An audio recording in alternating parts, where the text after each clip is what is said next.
12 Stoic lessons. The narcissists cycle after you go, completely silent. Sculpted grace. Soft ambient music fades in. The tone is calm but heavy with presence. There's a point in every person's life when the noise of the world starts to drown out their own voice. When ambition turns into anxiety. When success feels hollow. When you look around and realize that despite all the progress, something within still feels chaotic. That's when you begin to search for stillness, something deeper than pleasure, louder than applause. And somewhere in the pages of ancient history, you find a philosophy that whispers the kind of truths that modern life has forgotten.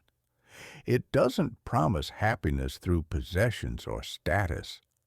It doesn't tell you to chase every desire or emotion. Instead, it teaches you how to endure, how to see clearly, how to live with integrity and calmness, even when the world burns around you. This is Stoicism, not a religion, not a trend, but a way of being, a way to become unshakable in a world built on uncertainty. These are 12 Stoic lessons that can change your life. Lessons from the hearts and minds of those who lived through empires, wars, exile, and loss, and still found peace within. Let's begin. 1. Control what you can. Accept what you can't. The first lesson sounds simple, almost too simple, until life forces you to live it. Control what you can. Accept what you can't. Marcus Aurelius, emperor of Rome, ruled over millions, yet even he couldn't control fate. Plagues spread, wars erupted, betrayal lingered in his own court, but he wrote in his meditations, "You have power over your mind, not outside events." Realize this, and you will find strength every day. We waste energy trying to fix the unfixable, the weather, the opinions of others, the past. But the Stoics understood that peace isn't about bending the world to your will. It's about mastering your reaction to it. When you divide life into two categories, what's within your control and what's not, you begin to see how much unnecessary suffering comes from confusing the two. In modern life, this means letting go of your obsession with outcomes. You can prepare for the job, but not control the hiring manager. You can love deeply, but not decide if someone stays. The only domain you ever truly command is your inner state, your thoughts, your actions, your character. And when you anchor yourself in that truth, the chaos outside no longer holds power over you. 2. The obstacle is the way. When life blocks your path, most people stop. But the Stoic looks at the obstacle and sees a hidden invitation. Marcus Aurelius wrote, "The impediment to action advances action. What stands in the way becomes the way." It's one of the most powerful lines in all of philosophy, because it turns pain into purpose. Every obstacle you've faced, every heartbreak, every failure, every closed door, carries within it the seed of your transformation. You don't grow when things are easy. You grow when you're tested. Seneca, exiled from Rome, wrote some of his most profound works in isolation. Epictetus, born a slave, found freedom through wisdom, not circumstance. So, when life says no, the Stoic doesn't retreat.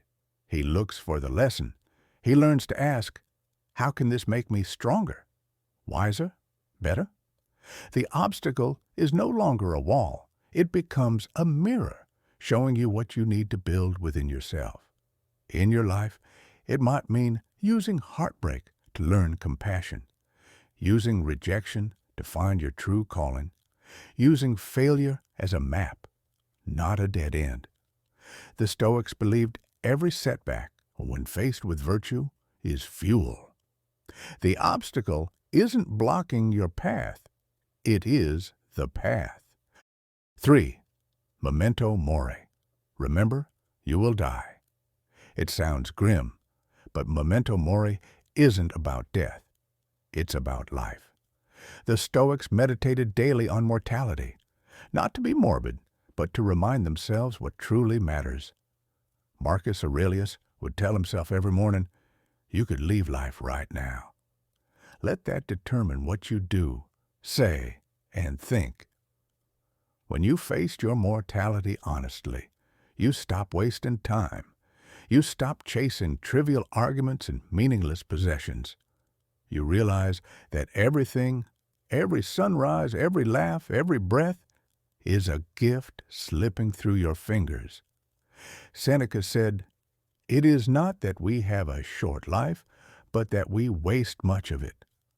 Memento mori teaches urgency with grace. It reminds you to call your loved ones, to forgive, to create, to live without waiting for a perfect moment that will never come. We are all temporary guests on borrowed time. The Stoic doesn't fear death. He uses it as a compass, to live well, to love deeply, to make each moment count. 4. Amor fati. Love your fate. Acceptance is powerful, but love is divine. Amor fati means love your fate, not tolerate it, not endure it, love it. It's the art of seeing every twist and turn, every heartbreak, every delay, every detour, as essential to your becoming. When life doesn't go your way, the average person resists. They curse fate. They say, "Why me?" But the Stoic says, "Why not me?" The Stoic knows that fate isn't the enemy, it's the sculptor. It shapes you, tests you, and chisels you into something greater. Nietzsche would later echo this sentiment, saying, "My formula for greatness is amor fati," that one wants nothing to be different, not forward, not backward, not in all eternity. In practical life, this means when plans fall apart, you don't collapse, you adapt. When someone betrays you, you don't drown in bitterness, you learn discernment. The Stoic doesn't fight what is. He embraces it, because he knows every chapter, even the painful ones, belong to the same story. Amor fati isn't passive. It's radical acceptance in motion, the choice to love reality, even when it breaks your heart. 5. Discipline over motivation. Motivation is a spark, but discipline is the fire that stays lit through the night. Epictetus said, "No man is free who is not master of himself." The Stoics understood that true freedom isn't the ability to do whatever you want. It's the strength to do what's right, even when you don't want to. You won't always feel inspired. Some mornings you'll wake up tired, anxious, unmotivated. But discipline, your commitment to act regardless of mood, is what builds character. Marcus Aurelius wrote, "At dawn, when you have trouble getting out of bed, tell yourself, 'I am rising to do the work of a human being.'" In your life, this means showing up to your craft, your health, your values, even when it's inconvenient. Discipline transforms chaos into order. It's what turns goals into habits, and habits into destiny. Motivation gets you started. Discipline carries you through. The Stoic trains not for applause, but for mastery of self. 6. Focus on virtue, not success. Modern life tells you to chase success, followers, fame, wealth. Stoicism says, chase virtue. To the Stoics, virtue, meaning moral excellence, was the only true good. Everything else was indifferent. Wealth, beauty, status, they're tools, not treasures. Seneca warned, "We suffer more often in imagination than in reality." He meant that chasing externals only creates endless desire. Virtue, however, is internal. It's how you act when no one's watching. It's your courage, your integrity, your justice, your self-control. Success is fickle, here one day, gone the next. But virtue? Virtue builds a foundation nothing can shake. In practice, this means when faced with choices, ask, what is the right thing to do? Not, what will make me look better, or what will make me richer. The Stoic measures success not by applause but by alignment with his principles. When virtue becomes your compass, you can't be lost. 7. Choose your response.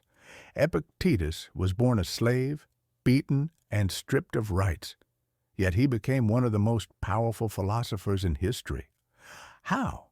By realizing one thing, it's not what happens to you, but how you react to it that matters. Life will test you, people will insult you, things will fall apart. But between stimulus and response, there is a sacred space, and in that space lies your freedom. You can't control what others do, but you can always choose your response. That choice defines your character. Imagine someone cuts you off in traffic. You can rage, honk, curse, or you can breathe, smile, and move on. Both options take energy. Only one preserves peace. The Stoic learns to pause, to let reason catch up before emotion takes over. That pause is where growth happens. That pause is where wisdom lives. 8. Live according to nature.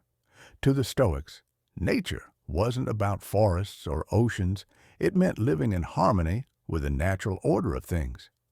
We suffer because we resist reality. We want things to go our way. We demand the world fit our expectations. But nature doesn't rush, doesn't cling, doesn't complain. It simply is.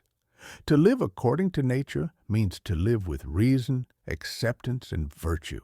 It means understanding that loss, change, and impermanence are not mistakes.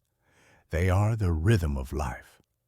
Marcus Aurelius wrote, "Observe constantly that all things take place by change."